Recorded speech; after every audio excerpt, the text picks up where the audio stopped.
Hello student, आज आपण next lecture चालू करतोय. इंटिग्रेशन हा जो चॅप्टर चालू आहे यामध्ये.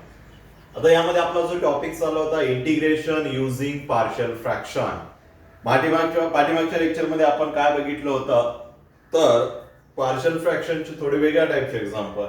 म्हणजे पॉवर जर सेम असेल तर ते एक्झाम्पल आपण पार्शियल फ्रॅक्शन म्हणजे त्याच्याऐवजी एक एम व्हेरिएबल पुट करणार आणि त्यामध्ये आपल्याला डिनॉमिनेटरला रूट्स भेटतात, म्हणजे पार्शियल फ्रॅक्शन हे सॉल्व्ह करणार आणि इंटिग्रेशन घ्यायच्या आधी एम ची ओरिजिनल व्हॅल्यू पुट करून देणार. ओके, देन नेक्स्ट टाइपचे जे एक्झाम्पल असतात ते म्हणजे ट्रिग्नॉमेट्री.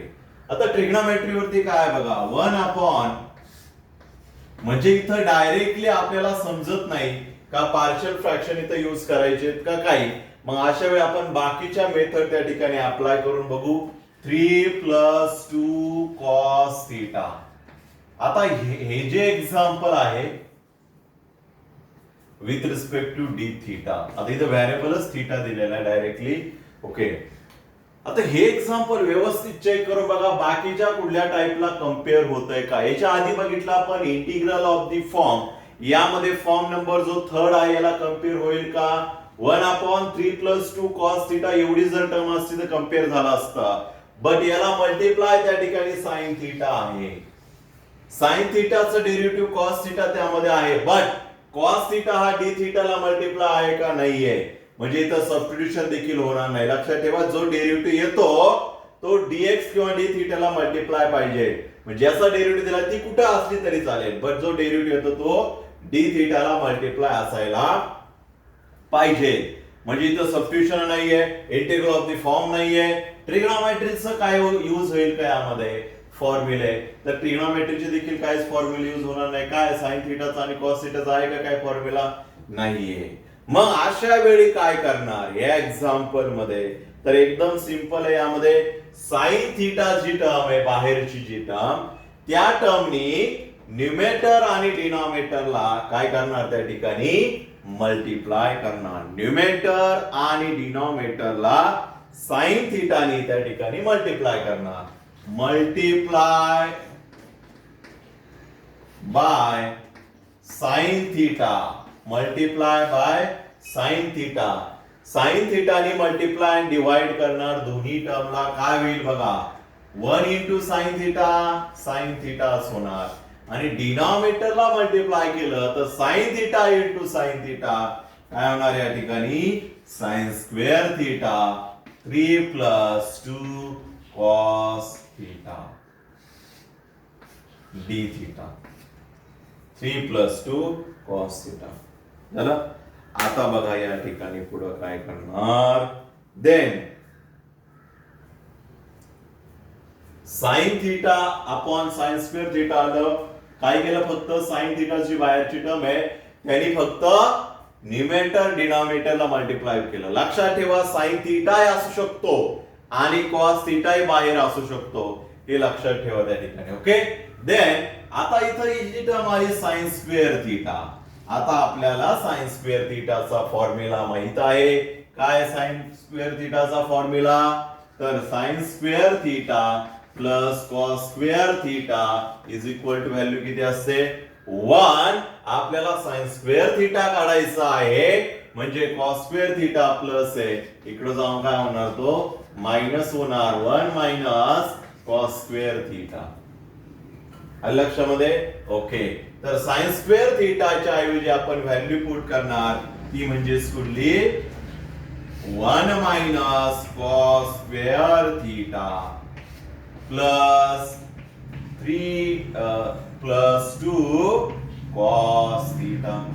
आता बघा व्यवस्थित या टर्म मध्ये काय आलं मग, तर इथं खालच्या टर्मचा डेरिव्हेटिव्ह म्हणजे कुठल्या तरी एका टर्मचा डेरिव्हेटिव्ह आलाय का, कॉसचा डेरिव्हेटिव्ह आलाय साइन थीटा आणि तो मल्टिप्लाय येतोय डी थीटाला. बट कॉसचा डेरिव्हेटिव्ह काय असतो, मायनस साइन थीटा असतो. काय असतो, मायनस. मग आपण काय करणार, इथं मायनस ऍडजस्ट कसं करणार, तो आपल्याला माहिती. मायनस ऍडजस्ट करताना काय करतो आपण, मायनसनी दोन्ही टर्मला मल्टिप्लाय करणार, म्हणजे बाहेर पण आणि आतमध्ये पण, आणि मग या ठिकाणी सबस्टिट्यूट करणार. लक्षात ठेवा या टाइपचं एक्झाम्पल इथं साइन थिटा असू शकते किंवा कॉस थिटा असू शकतो, किंवा आतमध्ये साइन टू थिटा किंवा कॉस टू थिटा आहे जी टर्म आहे, जिथे आपल्याला त्याचा फॉर्म्युला युज होतो sine two X sine two थिटाचा, ती टर्म देखील असू शकते. आलं लक्षामध्ये, जेणेकरून दोघांमधून एक टर्म कॉमन येणार या ठिकाणी. इथं साइन टू थिटा असू शकते, जेणेकरून साइन टू थिटाचा formula 2 sin theta into cos theta दोघांमधून कॉमन येईल, किंवा साइन थिटा इथं दोघांमधून कॉमन आला, ही टर्म झाली. ओके, पुढलं एक्झाम्पल आपण ते घेऊ त्या ठिकाणी, म्हणजे लक्षात येईल. बट हे लक्षात ठेवा, या ठिकाणी जर साइन थिटा कॉस थिटा असेल तर आपण काय करणार, साइन थिटानी न्यूमेटर डिनॉमिनेटरला मल्टिप्लाय केलं, म्हणजे थोडक्यात सिम्प्लिफाय केलं, यामध्ये थोडी ऍडजस्टमेंट केली. साइन स्क्वेअर थिटा आला डिनॉमिनेटरला, कारण या ठिकाणी साइन थिटा आहे. Sine theta into sine theta sine square theta. Sine square थिटाचा फॉर्म्युला पुट केला, that is 1 minus cos square theta. आणि मग आता या टर्म मध्ये डेरिव्हेटिव्ह येतो कॉस थिटाचा मायनस साइन थिटा, बट या ठिकाणी मायनस नाही येत, मायनस आपण ऍडजस्ट केलं. काय होणार मग या ठिकाणी, सबस्टिट्यूशन पुट करणार या ठिकाणी, cos theta is equal to काय पुट करतो आपण सबस्टिट्यूशन मध्ये, टी. काय पुट करतो, टी. मग सबस्टिट्यूशन केल्यानंतर काय करतो, त्या टर्मचा derivative minus sine theta dt upon dx नाही येणार, कारण इथं काय आहे, थिटा आहे म्हणल्यावर डी थिटा येणार. डी थिटा इकडे मल्टिप्लाय होणार, minus sine theta into d theta is equal to dt. म्हणजेच dt टर्म ही कशाच्या ऐवजी पुट करणार, मायनस साइन थिटाच्या ऐवजी पुट करणार. आता आलेल्या टर्म ज्या आहेत त्या आपण सबस्टिट्यूट करू, आपल्याला नवीन फंक्शन भेटेल. काय भेटेल बघा, minus sine theta into d theta, याच्या ऐवजी येणार dt. मग इथं dt पुट केला, dt पुट करताना थोडं पुढे पुट करणार, मग वरती काय राहतं, काहीच नाही राहणार, म्हणजे 1 राहतो. खाली 1 मायनस कॉस स्क्वेअर थिटा आहे, बट कॉसच्या ऐवजी काय पुट करतो आपण, t. देअरफॉर तिथं होणार 1 मायनस टी स्क्वेअर.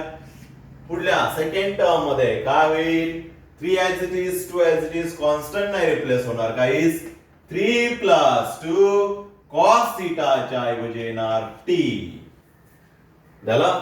आता 1 मायनस टी स्क्वेअर बघा या ठिकाणी, जर इथं 1 आणि पुढे कुठल्याही टर्मचा स्क्वेअर आला तर इथं ऑब्विसली एक फॉर्म्युला युज होतो, मायनस जो आहे बाहेरचा तो आतमध्ये देणार.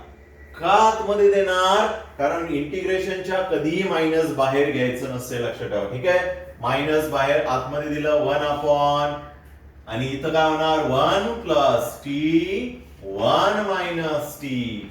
पुढला फॉर्म्युला यूज झाला a plus b a minus b, simplification असतं a square minus b square. आता व्यवस्थित बघा, डिनॉमिनेटरला आपल्याला या ठिकाणी काय भेटले, रूट्स भेटले. 1 plus t 1 minus T 3 minus 2t, असे आपल्याला काय भेटले, 3 प्लस 2t 3 प्लस 2t. आता डिनॉमिनेटरला रूट्स भेटले. आता रूट्स भेटले म्हणजे कुठली मेथड यूज होणार, पार्शियल फ्रॅक्शन. बघा, हे वेगळ्या टाइपचं एक्झाम्पल, काल देखील आपण थोडं वेगळ्या टाइपचं घेतलं होतं, हे देखील, बट यामध्ये थोडी एकच स्टेप वेगळी आहे, बाकी तर आलं पार्शियल फ्रॅक्शन खाली. म्हणजे कन्फ्युज करण्यासाठी आपल्याला ती टर्म काय दिली जाते, थोडी कॉम्प्लिकेटेड दिली जाते, आपल्याला थोडं सिम्प्लिफाय करावं लागतं. त्यामध्ये साइन थिटा जो आहे त्या साइन थिटाने मल्टिप्लाय डिवाइड केलं, मग डिनॉमिनेटरला साइन स्क्वेअर थिटा झाला, त्याच्याऐवजी 1 मायनस कॉस स्क्वेअर झाला, म्हणजे त्यामध्ये सबस्टिट्यूशन करणार, कारण कॉसचा डेरिव्हेटिव्ह वरती आला. मग सबस्टिट्यूशन केल्यानंतर आपल्याला ही टर्म भेटली. झाले. आता त्या ठिकाणी बघा, आपल्याला काय भेटलं, डिनॉमिनेटरला रूट्स भेटले, म्हणजे काय फाइंड आउट करणार याचं, partial fraction.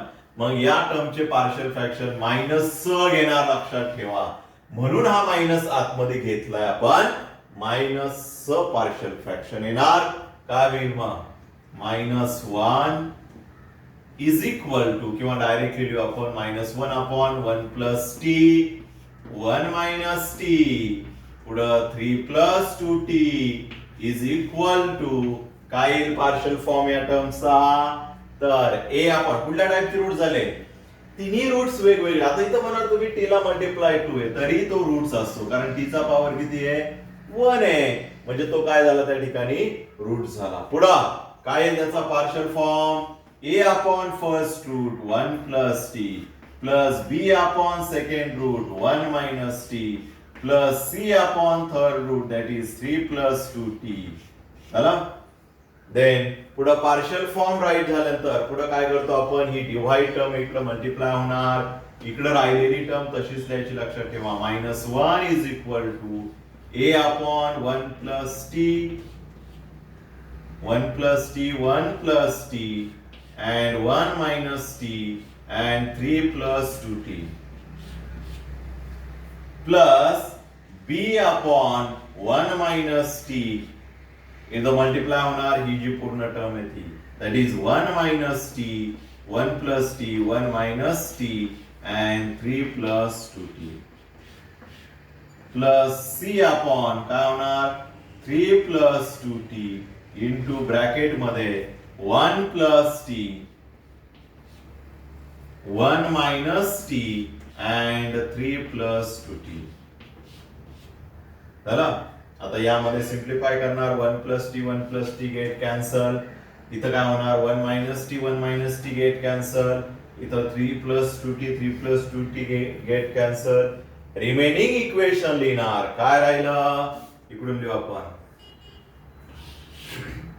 -1 is equal to a into काय राहिलं पुढं 1 plus t 1 plus t गेलेला आहे 1 minus t 3 plus 2t पुढं प्लस b into काय टर्म राहिली 1 plus t 3 plus 2t पुढं प्लस c into काय टर्म राहिले 1 minus t and 1 minus t and 1 plus he term राहिली त्या ठिकाणी ओके. आणि या इक्वेशन वरून आपण व्हॅल्यू फाइंड आउट करतो a b c कशा फाइंड आउट करणार तर त्यामध्ये प्रत्येक रूट जो आहे त्यामध्ये t ची अशी व्हॅल्यू पुट करणार का जेणेकरून त्यामध्ये एक रूट्स त्या ठिकाणी काय झाला पाहिजे 0 मग ते रूट्स वरून ठरवतो आपण. रूट्स कुठले हे इथं आलेले रूट सिम्प्लिफाय केल्यानंतर हे लक्षात ठेवा हे 3 रूट झाले आपल्याकडं. तिन्ही रूट्स कुठले आहेत नॉन रिपीटेड आहेत. चला पुढली पहिली व्हॅल्यू पुट करू यामध्ये काय पुट करावं लागेल आता या ठिकाणी टी व्हेरिएबल आला आहे मग टी ची व्हॅल्यू पुट करणार फर्स्ट व्हॅल्यू पहिला रूट शोधा कुठला आहे पहिला रूट टी प्लस 1 मग टी प्लस 1 ही टर्म 0 करण्यासाठी आपल्याला टी ची व्हॅल्यू काय पुट करावं लागेल प्लस 1 आहे म्हणलं टी तिथं -1 लागेल म्हणजे या ठिकाणी टी ची व्हॅल्यू पुट करणार -1. आता -1 पुट करणार कुठल्या या टर्म मध्ये काय होईल मग -1 is equal to a into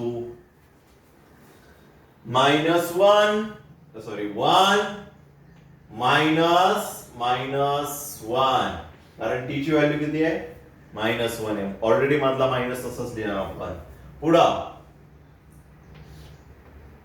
into त्याला 3 plus 2 into -1 कारण टी ची व्हॅल्यू काय त्या ठिकाणी -1 आहे. पुढल्या टर्म या ठिकाणी 0 होणार बघा 1 -1 0 मग ती टर्म नाही लिहिली तरी चालेल पुढे प्लस टर्म काय झाल्या 0 कारण ते आपण 0च करतोय काय होईल बघा या ठिकाणी -1 is equal to a into minus plus झाला 1 plus 1 म्हणजे आला या ठिकाणी 2 सेकंड टर्म मध्ये काय राहील 2 into -1 -2 झाला दॅट इज 3 -2 म्हणजे आला या ठिकाणी 1 अँड या ठिकाणी -1 इकडे तशीच टर्म आहे a इंटू काय होईल या ठिकाणी 2 into 1 म्हणजेच काय होईल या ठिकाणी सांगा बरं 2 आणि 2 इकडे काय होणार डिवाइड -1/2 ही व्हॅल्यू आली या ठिकाणी a ची. एक टर्म झाली फाइंड आउट. आता दुसरी फाइंड आउट करण्यासाठी आपण दुसरी व्हॅल्यू पुट करणार काय येईल त्या ठिकाणी t इज इक्वल टू दुसरा रूट बघू त्या ठिकाणी 1 minus t मग t ची अशी कुठली व्हॅल्यू पुट करणार सिंपल आहे त्या ठिकाणी 1 जर पुट केला तर त्या ठिकाणी 1 - 1 0 होणार. टी ची व्हॅल्यू पुट करणार 1. कशामध्ये? हे जे आलेली टर्म आहे हे खूप महत्वाचं इक्वेशन असतं. यामध्ये सगळ्या व्हॅल्यू आपण काय करत असतो? पुट करत असतो. ओके, इकडे जो आहे -1 तो लिहायला विसरायचा नाही. -1 इज इक्वल टू, आता झिरो कुठली होणार टर्म? डायरेक्टली झिरो केली तरी चालेल, कारण आता आपली भरपूर प्रॅक्टिस झाली त्या ठिकाणी. -1 आहे म्हणल्या, -1 सॉरी 1 आहे. 1 - 1 ही टर्म झिरो होणार, ए झिरो होणार आणि सी झिरो होणार. आपल्याला व्हॅल्यू भेटेल कसली? बी ची. मग बी इंटू काय होणार? 1 प्लस टी. टी ची व्हॅल्यू पुट केली आपण 1. पुढं 3 plus 2 into T that is 1. काय होईल सिम्प्लिफिकेशन?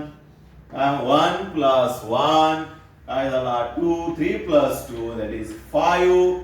5 इंटू 2 दॅट इज काय आला? 10. आणि 10 इकडे डिवाइड होणार. -1/10. -1/10 ही व्हॅल्यू झाली कसली? बी ची. कसली झाली? बी ची. आलं लक्षामध्ये? व्हॅल्यू कशी फाइंड आउट करायची? -1/10 आणि ए ची आली -1/2. ओके, देन आता आपली एक व्हॅल्यू राहिली आहे, शेवटची व्हॅल्यू राहिली आहे. काय येईल शेवटची व्हॅल्यू आता? पण त्यासाठी आपल्याला टी ची काहीतरी व्हॅल्यू पुट करावं लागेल. T is equal to, root check करा, तिसरा रूट. आता बघा या ठिकाणी काय पुट करणार? 3 + 2t.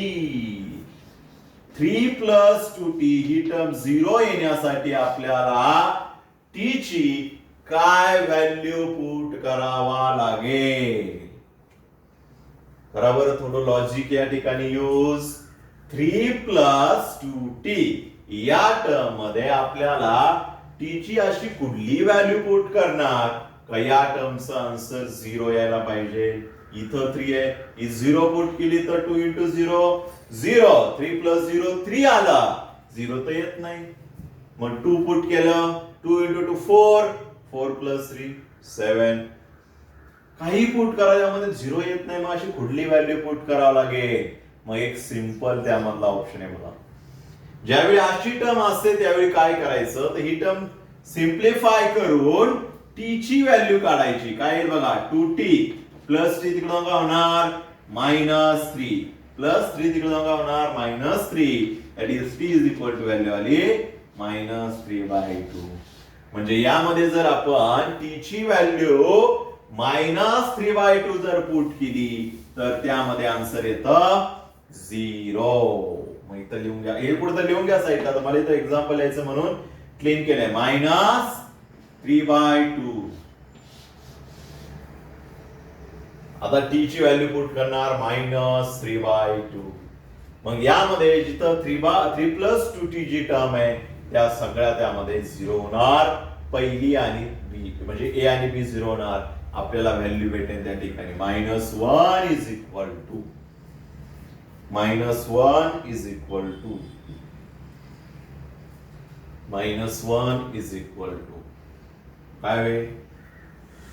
ए 0 होणार, बी 0 होणार, सी राहिला. C into 1 - t. 1 मायनस आणि हा ऑलरेडी असलेला -3/2. 1 + t दॅट इज -3/2 येणार. या दोघांचा आता आपण सिम्प्लिफाय करू. काय होईल? मायनस मायनस या ठिकाणी काय होणार? प्लस होणार. दोघांचं ऍडिशन करावं लागेल, क्रॉस मल्टिप्लाय करावं लागेल. काय होईल या ठिकाणी? 2 × 1 2 + 3 दॅट इज 5/2. इकडे सेकंड टर्म मध्ये 2 × 1 2 -3 दॅट इज -1/2. दोघांचं मल्टिप्लाय करणार त्या ठिकाणी काय येईल? 5 × -1 that is -5 upon 2 × 2 that is 4. इकडे आला -1. आता सी काढण्यासाठी 4 वरती जाणार, 5 डिवाइड होणार, मायनस मायनस प्लस होणार. सी ची व्हॅल्यू आली 4/5. 4/5. आता बघा या ठिकाणी व्यवस्थित काय केलं आपण? साइन थिटा ज्यावेळी बाहेर येईल किंवा कॉस थिटा बाहेर येणार, आतमध्ये अशी टर्म असेल तर अशा वेळी साइन थिटा बाहेर आला म्हणून साइन ने मल्टिप्लाय डिवाइड केलं आणि पुढं इथं काय केलं आपण साइन स्क्वेअरचा फॉर्म्युला पुट केल्यानंतर खालच्या टर्मचा म्हणजे कॉसचा डेरिव्हेटिव्ह त्याच टर्म मध्ये आला म्हणून सबस्टिट्यूशन केलं. सबस्टिट्यूशन केल्यानंतर आपल्याला त्या ठिकाणी भेटला पार्शियल फ्रॅक्शन म्हणजे डिनॉमिनेटरला रूट्स भेटले. मग पुढे सॉल्व्ह करण्यासाठी आपण पार्शियल फ्रॅक्शन यूज करणार. पार्शियल फ्रॅक्शन मध्ये आपण पहिल्या टाइपचे रूट्स भेटले कुठले नॉन रिपीटेड. मग नॉन रिपीटेड असेल तर कसं सॉल्व्ह करतो यामध्ये a upon first root b upon second root c upon third root. मग यामध्ये काय करणार आपण याचे एबीसी च्या व्हॅल्यू फाइंड आउट करणार. त्यासाठी काय करणार इकडे डिवाइड टर्म तिकडे मल्टिप्लाय करणार. मल्टिप्लाय केल्यानंतर सेम टर्म त्यामध्ये कॅन्सल होऊन आपल्याला इक्वेशन भेटतं आणि यामध्ये टी च्या ओरिजिनल व्हॅल्यू पुट करणार. बट यामध्ये बघा टी च्या आलेल्या व्हॅल्यू जे आहेत सॉरी एबीसी च्या आलेल्या व्हॅल्यू त्याच्या पार्शियल फॉर्म मध्ये लिहिणार. या टर्म मध्ये राईट करणार. या टर्म मध्ये काय करणार त्या ठिकाणी राईट करणार. बघा काय होईल या ठिकाणी राईट केल्यानंतर ए ची व्हॅल्यू -1/2 डायरेक्ट बाहेर लिहिणार इंटिग्रेशन 1 अपॉन काय होईल 1 प्लस टी dt.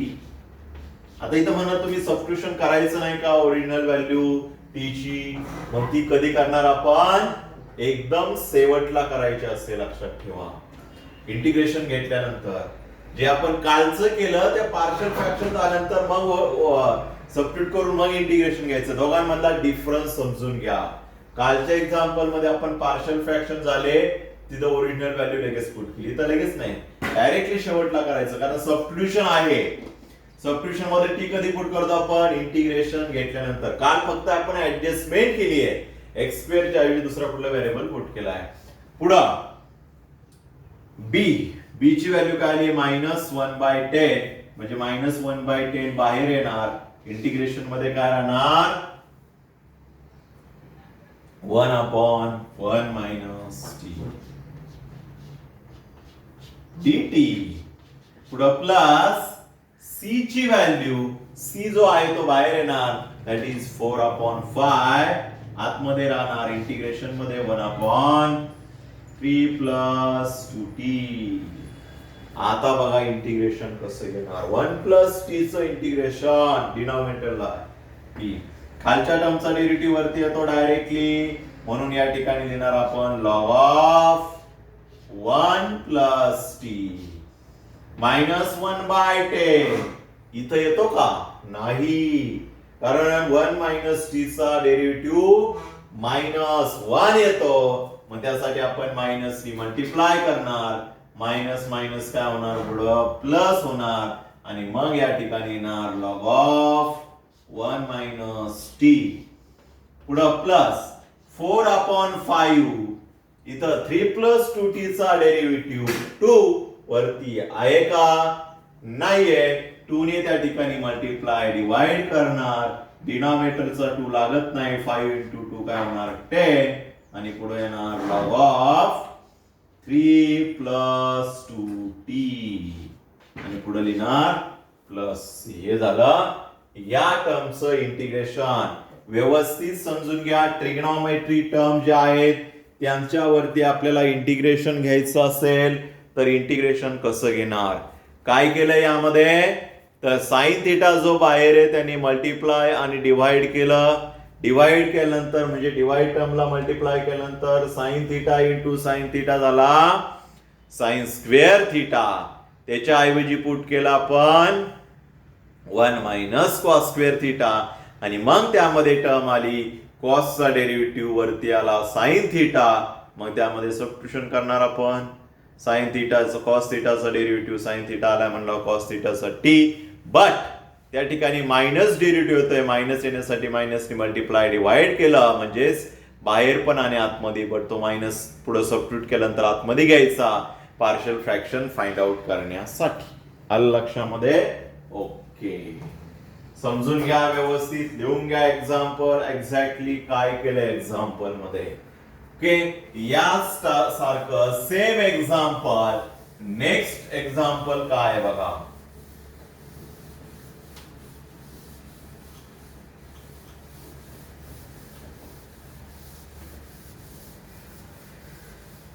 व्यवस्थित समजून घ्या. एकदम सोपे एक्झाम्पल असतात, काही त्यामध्ये जास्त काही करावं लागत नाही आपल्याला. फक्त स्टेप बाय स्टेप लक्षात ठेवा काय करायचं, कुठल्या स्टेप नंतर काय करायचं आपल्याला, हे मेन त्यामध्ये लक्षात ठेवायचं. ओके. देन आता बघा नेक्स्ट टाइपचं एक्झाम्पल आहे example number 4. Evaluate integration 1/2 sin x plus sin 2x. बघा यांनी कन्फ्यूज करण्यासाठी आपल्याला काय दिलंय. आता आपण म्हणणार या ठिकाणी 1/sin x च्या टर्म आहे, but integral of the form होईल असं नाही का, कारण इंटिग्रल ऑफ द फॉर्म मध्ये sin x तर सगळ्या sin x cos x च्या टर्म असतील. इथं काय आहे, sin x पण आहे आणि sin 2x पण आहे. जर इथं cos x असता तर तो झाला असता integral of the form, but इथं sin 2x दिलेला आहे. मग sin 2x चा फॉर्म्युला आपल्याला माहिती आहे काय असतो. sin 2 θ चा फॉर्म्युला किंवा sin 2x लिहिला तरी चालेल. काय त्या ठिकाणी फॉर्म्युला 2 * cos θ * sin θ. बरोबर. मग इथं θ लिहिणार. काय होणार या ठिकाणी, मग या फॉर्म्युलाचा यूज करून आधी थोडं सिम्प्लिफाय करू. बघा कसं फिरून एक्झाम्पल विचारलेलं आहे. sin x plus 2 * sin x * cos x. हा झाला फॉर्म्युला sin 2x चा. मग यामध्ये integral of the form use होणार का, नाही, कारण त्यामध्ये कधी दोन टर्मचं मल्टिप्लिकेशन असतं sin cos. तिथं सेपरेट टर्म मध्ये. म्हणजे इथं जर साइन नसता sin x ची तर या ठिकाणी आपण integral of the form use केला असता. बघा कशी कन्फ्यूज करण्यासाठी एक्झाम्पल विचारलेले आहे. हे नवीन एक्झाम्पल आहे, मागच्या वर्षी असे एक्झाम्पल नव्हते जास्त, पण हे व्यवस्थित समजून याला वाटतं आयपी करा. हे दोन एक्झाम्पल मोस्ट विचारू शकतात, नवीन एक्झाम्पल आहे या वर्षीसाठी. sin 2x 2 sin x * cos x चा फॉर्म्युला या ठिकाणी पुट केला. दोघांमधून कॉमन काय ना, काय येईल कॉमन दोघांमधून, sin x कॉमन आली. रिमेनिंग राहिला 2 प्लस 2 sin x बाहेर गेला, 2 sin x बाहेर गेला, 2 प्लस 2 cos x राहिला. बघा आधीचं एक्झाम्पल झालं का, आलं का सेम एक्झाम्पल. sin x ची टर्म बाहेर, तिथं फक्त थीटा होता, इथं आली x ची टर्म. मग अशा वेळी काय करणार आपण, तर हा sin x जो आहे त्यांनी मल्टिप्लाय डिवाइड करणार. वरती येणार sin x आणि खाली येणार sin square x 2 plus 2 cos x. झालं. पुढे काय करणार, sin स्क्वेअर x चा फॉर्म्युला त्या ठिकाणी पुट करणार. That is sin x upon 1 minus cos square x. पुढे ब्रॅकेट मध्ये 2 plus 2 cos x into dx. झालं. पुढे काय करणार, सिंपल सबस्टिट्यूशन. आधीचं एक्झाम्पल बघा आणि हे सेम आलं. cos x चा derivative sin x, but cos x चा मायनस sin x असतो म्हणून इथं मायनस ने मल्टिप्लाय करणार. पार्शियल फ्रॅक्शन फाइंड आउट करण्यासाठी मायनस आतमध्ये घेणार आणि पुढे सॉल्व्ह करणार. आलं लक्षामध्ये. ओके. हे एक्झाम्पल तुम्ही सॉल्व्ह करायचं आहे होमवर्क साठी. कशासाठी आहे, होमवर्क साठी एक्झाम्पल आहे. आलं लक्षामध्ये. ओके. देन आता जे राहिलेले एक्झाम्पल जे आहेत ते एक्झाम्पल आपण नेक्स्ट लेक्चरला नवीन टाइपचे बघू. नवीन टाइपचे म्हणजे कुठले, का त्यामध्ये डिनॉमिनेटरला जो रूट्स आहे त्यामध्ये जी नॉन रिपीटेडचे आता बघितले, रिपीटेड रूट्स असतील, इरिड्युसिबल रूट्स असतील, अशा टर्म आपण बघू त्या ठिकाणी. ओके. भेटूया नेक्स्ट लेक्चरला नवीन एक्झाम्पल्स. हे होमवर्क कंप्लीट करायचं आहे, मला सेंड करायचं आहे कम्प्लिटली पाठ सॉल्व्ह करून. व्यवस्थित समजून घ्या. आधीचं एक्झाम्पल एकदा ना दोनदा बघा. काय केलेलं आहे, काय जास्त एक्स्ट्रा नाही त्यामध्ये, फक्त एवढी स्टेप एक्स्ट्रा आहे तिथं तुम्हाला करून दिलेली आहे. फक्त इथं खाली सबस्टिट्यूशन करायचंय cos x = t च. मग यामध्ये सबस्टिट्यूशन केल्यानंतर त्याचा डेरिव्हेटिव्ह येतो, वरती पुट करणार, नवीन फंक्शन येणार, त्यामध्ये डिनॉमिनेटरला रूट्स भेटतील. कुठले रूट्स भेटतील ते मी सांगतो बघा. 1 मायनस टी स्क्वेअर, बट तिथं परत येणार 1 प्लस टी, 1 मायनस टी, इथं 2 प्लस 2 टी. सिंपल आहे. ओके, देन भेटूया नेक्स्ट लेक्चरला नवीन एक्झाम्पल सह.